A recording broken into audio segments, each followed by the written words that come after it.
কত এত জিনিসপত্র নামানো আছে, আর রান্নাঘর ফাঁকা। তো যাই হোক বন্ধুরা, সবাই কেমন আছো? আশা করছি সবাই খুব ভালো আছো। এখন বাজে জানো কটা? এই 12টা 29। কিচ্ছু হয়নি, রান্না কিন্তু কিচ্ছু চাপেনি এখনো পর্যন্ত। আর পুজোর কাজ গুছানো বাগানো চলছে, রান্নাঘর পরিষ্কার করা হচ্ছে। দেখো এদিকে টিপে কৌটো সব নামানো আছে, এদিকে সব খালি সব গুছাতে হবে এখন সব। এই তো 12:30 বাজে, সকাল থেকে লেগেছি। স্নান হলো, স্নান হওয়ার পর ভাবলাম রান্নাটা চাপিনি, তারপর এই যে গুছাতে শুরু করবো। এদিকে কৌটো সব ধোয়া হয়ে গেছে, কিছু ধোয়া হয়েছে। আর এদিকে মাছ আছে এত, সব ডাঙায় মাছগুলো। আর এদিকে ভাত বসিয়ে দিয়েছি, আজকে এত তারা ভাত। এই দেখো প্রেসার কুকার আজকে ভাত বসিয়েছি, কেননা 12:30 বাজে। 12:30টায় বাজে, আর ভাতটা হতে মোটামুটি 2-3 ঘন্টা এরকম চাপালে, ডেচকিতে যদি চাপাই তাহলে মোটামুটি আমার লাগবে সময় প্রায় 2-2.5 ঘন্টা সময় লাগে। সে কারণে আজকে প্রেসার কুকার চালিয়ে দিয়েছি। খাবার মতো আজকে কেউ নেই, শুধু আমরা 4জন মেম্বার, আমি, আমার হাজব্যান্ড, আমার ছেলে আর আমার মাসি শাশুড়ি মা। আর শাশুড়ি মা এবং আমার ভাসুর মানে দাদা, উনি খাবেন না।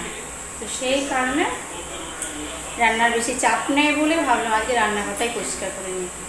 তারপরে তো যেহেতু আজ কাজেরও বাইরে আছে, কাজেও যায়নি, তো ভাবলাম আজকে ঘরটাই বেশি। তো চলো দেখতে থাকো, আশা রাখো তোমাদের ভিডিওটা খুব ভালো লাগবে, আর একদম স্কিপ করো না। তো চলো ভিডিওটা কাটাকে দেখে দেখো। তেল গরম হয়ে গেছে, আর এদিকে নুন হলুদ মাখিয়ে নিচ্ছি। মাছগুলো সব করিনি, আর্ধেক করলাম, আর্ধেক করে আর্ধেক করবো আর আর্ধেক রেখে দেবো। আর এদিকে দেখো, একদিকে মাছ ভাজবো আর একদিকে বাসন ধোবো। বাসনগুলো অনেক বাসন হয়ে গিয়েছিলো, বাসনগুলো ধুয়ে নিই। আর এদিকে মাছগুলো ভেজে নিই। এই মাছগুলোকে হালকা করে ভাজি, কারণ এই মাছগুলো আমাকে বলেছে ইলিশ মাছের মতো রান্না করে। জানি না কেমন লাগবে খেতে, চলো বানিয়ে দেখি কেমন ইলিশ মাছের মতো রান্না করে কেমন লাগে খেতে। জানি না, এখন প্রথম রান্না করবো। তো চলো এদিকে আমি রান্নাটা কমপ্লিট করতে থাকি। আর এগুলো দেখে আমার মাথাটা এত খারাপ লাগে যে কীভাবে কী করবো, কীভাবে গোছাবো। বুঝতে পারছো, রান্নাঘর এখন চারিদিকে দেখো সব এগুলো ফাঁকা। এগুলো সব জিনিসপত্রগুলো বাইরে রোদে দেওয়া আছে, ওগুলো আনবো। তারপরে একদিকে রান্নাটাকে গুছিয়ে নিই। রান্নাটা করতে করতে যদি করি রান্নাটা খারাপ হয়ে যাবে, তখন বলবে নুন হয়নি, প্রবলেমটা হবে। সে কারণে জিনিসটা করতে দেখো ধীরে কৌটোগুলো সব ধুয়ে রেখেছি, এখনও কিছু আছে বাইরে। এইগুলো দেওয়ালগুলো সব সব সব এগুলো জল ঢেলে দিলাম। আজকে কত চকচক করছে সব, এগুলো দেখো সব ধুয়ে নিয়েছি। হ্যাঁ, তো চলো আজকে সকাল থেকে ভিডিওটা শুরু করতে পারিনি। এখন তো 12:30 বেজে গেল। মানে সকাল থেকে যদি ভিডিওটা শুরু করতাম না, তাহলে কিছু কাজ হতো না। বুঝতে পারছো, একটা হাতে সব করা। এই যে ভিডিওটা করা, ফোন ধরে দেওয়ার মতন কেউ নেই। তো ভিডিও যদি করতে থাকবো তাহলে আমার কাজটা হবে না। হ্যাঁ, তাই ভাবলাম চলো কিছুটা কাজ গুছিয়ে নিই, তারপর তোমাদের সাথে ভিডিওটা শেয়ার করি। তো তোমাদের কাজের কেমনভাবে কাজ হলো, পুজোর কাজ গোছানো, একটু কমেন্টে জানাও। আর আমাকে যেদিন ফাঁকা পাই সেদিন আমাকে কিন্তু কাজগুলো গুছিয়ে যেতে হয়। কারণ যেহেতু বাইরে একটা কাজ করি আমি, তো যেদিনই ফাঁকা পাই সেদিনই আমাকে বাড়ির কাজগুলো গোছাতে হবে। তো চলো রান্নাটা কমপ্লিট করে নিই, তারপর তোমাদের সাথে আবার দেখা হচ্ছে।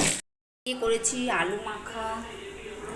আর এদিকে দেখো, ওই যে বলেছিলাম ইলিশ মাছের মতো করবো, সবারই খাওয়া হয়ে গেল। আমি আছি আর আমার মাসি শাশুড়ি মা আছে খেতে।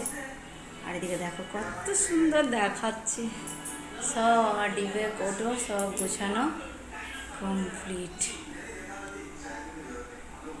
ওপর থেকে নিচ অব্দি সব। এই ডিবে কৌটোগুলো সব ধুয়ে জিনিসগুলোকে বের করে রেখেছিলাম।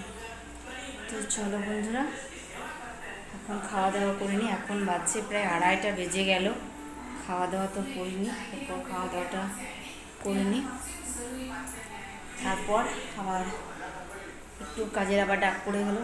তো চলো সঙ্গে থাকো, সাথে থাকো। ভিডিও যদি তোমরা ইউটিউব থেকে দেখে থাকো তাহলে চ্যানেলটাকে সাবস্ক্রাইব করে নিও, আর যদি ফেসবুক থেকে দেখে থাকো চ্যানেলটাকে ফলো করে পাশে থেকে যেও। তো চলো।